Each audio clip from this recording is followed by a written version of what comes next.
பேசுவது கிளியா இல்லை பெண்ணரசி மொழியா? பேசுவது கிளியா இல்லை பெண்ணரசி மொழியா?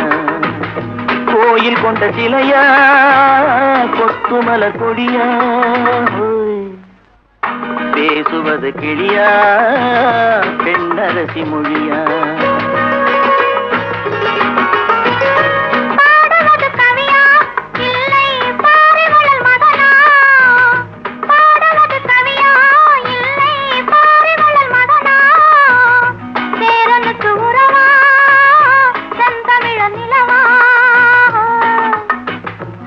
பாடுவது கவியா இல்லை பாரிவளல் மகனா?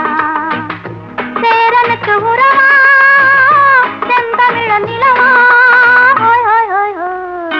பாடுவது கவியா இல்லை பாரிவளல் மகனா?